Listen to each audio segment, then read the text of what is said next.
Hello friends, welcome to the farm square. Let's start learning. तो आज मैं आपको क्या बताने वाला हूँ। आज मैं बताने वाला हूँ डीपीसी दिल्ली फार्मेसी काउंसिल का रजिस्ट्रेशन प्रोसेस। तो जब सबसे पहले मैं एक रजिस्टर्ड फार्मासिस्ट हूँ। I just qualify D pharm from Jamia Hamdard and now I am a registered pharmacist. So ये मेरा रजिस्ट्रेशन फार्मेसी जो रजिस्ट्रेशन का जो है नंबर है यहाँ पे।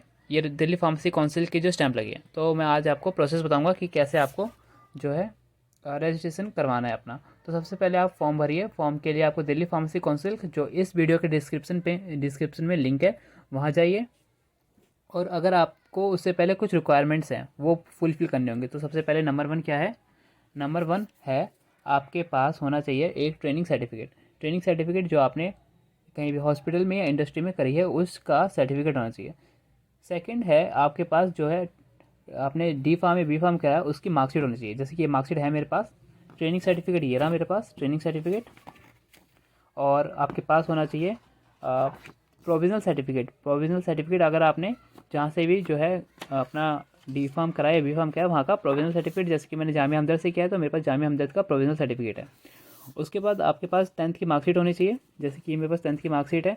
इस पर दिल्ली फार्मेसी जब आप दिल्ली फार्मेसी काउंसिल में जाओगे वहाँ पे स्टैंप लगेगी कि ये आपके पास एक एक तरह से जो है आपके पास एक प्रूफ है कि आपका प्रोसेस जो है वो डन हो चुका है। बस आपके पास डॉक्यूमेंट आने वाले हैं। मेरे पास जो है लाइसेंस आ चुका है और उसके बारे में बताऊंगा मैं आगे आपको। उसके बाद आपके पास होना चाहिए जो है 12th का सर्टिफिकेट। कुछ बच्चे जो फॉर्म फिल करते हैं उसमें 2-3 गलतियाँ कर देते हैं। वो गलतियाँ क्या होती हैं कि वहाँ पे लिखा होता है 12th का सर्टिफिकेट और डालते हैं 12th की मार्कशीट। तो कई बार जो है डॉक्यूमेंट रिजेक्ट हो जाते हैं और आपके पास मेल आता है कि you should have to submit this document again. तो उस टाइम को बचाने के लिए आपको पहले से ही कुछ चीज़ें जाननी होनी चाहिए कि आपको आना चाहिए कि आगे हमें क्या करना है, जो नेक्स्ट स्टेप क्या है।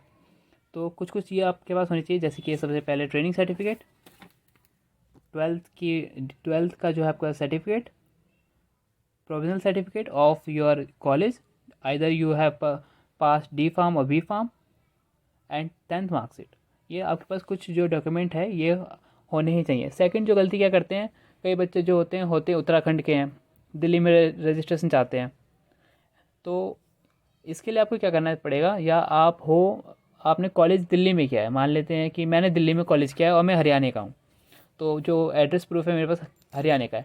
तो मैं सोचता हूँ कि मेरा दिल्ली में लाइसेंस बन जाएगा। तो वहाँ पे जो है प्रोसेस में बहुत लंबी प्रोसेस है, क्योंकि यहाँ पे आपसे वो बोलेंगे कि आप हरियाणा के हो तो हरियाणा में जाकर रजिस्ट्रेशन करवाओ। तो उसके लिए क्या करना है, आपको अपना आधार कार्ड चेंज करवाना है, क्योंकि उसी जो प्रोसेस है वहाँ का वो सिर्फ आधार कार्ड पे आपका एड्रेस चाहिए। उन्हें ये चाहिए कि आप दिल्ली में रहते हो तब आपका दिल्ली में जो है रजिस्ट्रेशन होगा। अगर आप हरियाणा में रहते हो तो हरियाणा में रजिस्ट्रेशन होगा। दिल्ली फार्मेसी काउंसिल में आपको रजिस्ट्रेशन करवाने के लिए दिल्ली का आधार कार्ड चाहिए, दिल्ली के का एड्रेस प्रूफ चाहिए। तो ये तो चीज़ हैं जो हमारे पे डॉक्यूमेंट की रिक्वायरमेंट है। उसके बाद जो चीज़ हैं वो हम देख लेते हैं। डॉक्यूमेंट्स के बाद आपको, अगर आपने सारे डॉक्यूमेंट सही फिल करे हैं तो आपके पास आएगा ऐसा मेल कि your payment has been successful and case ID, एक केस आईडी जो है जनरेट होती है वो यहाँ पे आ जाएगी। तो ये है आपके अगर डॉक्यूमेंट सारे सही हैं। तो अगर आपके डॉक्यूमेंट सही नहीं है तो आएगा कि you should have to resubmit the document. मेरे पास ऐसा कुछ मेल नहीं आया था। मेरे पास सीधा आया कि मेरे पास कोई मेल नहीं आया, क्योंकि कोई मेल कब नहीं आता, जब आपके सारे डॉक्यूमेंट सही है। अगर आपके सारे डॉक्यूमेंट सही हैं तो वहाँ से कोई मेल नहीं आएगा कि आपके सारे डॉक्यूमेंट सही हैं। वहाँ से कोई वेरिफिकेशन मेल नहीं आता कि आपके डॉक्यूमेंट सही हैं। लेकिन अगर आपके डॉक्यूमेंट गलत हैं तो वहाँ से मेल आता है कि आपको जो है डॉक्यूमेंट आपको दोबारा सबमिट करने हैं, और उन डॉक्यूमेंट्स के नेम के साथ लिंक आते हैं। अगर आप वहाँ पे क्लिक करेंगे तो उस लिंक से आप उस डॉक्यूमेंट में पहुँच जाएंगे और उसको रीसबमिट कर पाएंगे। तो ऐसा मेल ना आए कि आपको दोबारा डॉक्यूमेंट सबमिट करने पड़े, उससे पहले आपको सही डॉक्यूमेंट ही सबमिट करने हैं। सबसे पहले अगर आपके पास कहीं और का एड्रेस है तो दिल्ली का एड्रेस करवाइए। और अगर आपके पास दिल्ली 12th का की मार्कशीट है, सर्टिफिकेट नहीं है तो सर्टिफिकेट कॉलेज से स्कूल से लाइए। तो ये चीज़ बेसिक रिक्वायरमेंट है। उसके बाद आपके पास जब आपकी पेमेंट भी सक्सेसफुल हो जाएगी तो 15 से 20 दिन बाद आपके पास आपको वहाँ जाना पड़ेगा, दिल्ली फार्मेसी काउंसिल में जाना पड़ेगा। दिल्ली फार्मेसी काउंसिल में जब आप जाएंगे तब आपके पास वहाँ पे जो है आपका रजिस्ट्रेशन प्रोसेस कंप्लीट किया जाएगा। उसके बाद एक मेल आएगा ऐसा, your certificate has been approved, please log in and download within 5 days. मतलब 5 दिन के अंदर अंदर हमें ये डॉक्यूमेंट्स डाउनलोड करने पड़ते हैं। तो 4 चीज़ें आती हैं। 4 में होता क्या क्या है, 2 तो आपके सर्टिफिकेट्स होते हैं, 2 आईडी कार्ड्स होते हैं। तो ये मेरा जो है रजिस्टर्ड फार्मासिस्ट का जो है सर्टिफिकेट है।